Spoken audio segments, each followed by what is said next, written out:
I'm always on the lookout for new ways to be more efficient. And JavaScript is always full of pleasant surprises.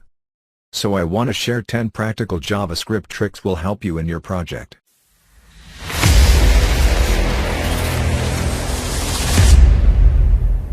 Please like and subscribe. Arguments is an array-like object accessible inside functions that contains the values of the arguments passed to that function. The arguments object is a local variable available within all non-arrow functions.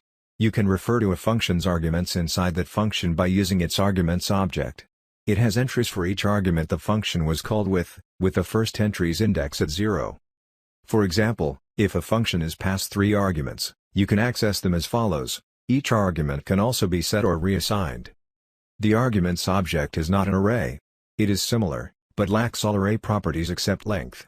For example, it does not have the pop method. However, it can be converted to a real array. As you can do with any array-like object, you can use ES 2015's array.fro method or spread syntax to convert arguments to a real array. The arguments object is useful for functions called with more arguments than they are formally declared to accept. This technique is useful for functions that can be passed a variable number of arguments, such as math.min. This example function accepts any number of string arguments and returns the longest one. You can use arguments.length to count how many arguments the function was called with. If you instead wanted to count how many parameters a function is declared to accept, inspect that function's length property. 2. Sum all the values from an array. My initial instinct was to use a loop, but that would have been wasteful. 3. Short-circuit conditionals. We have the following code.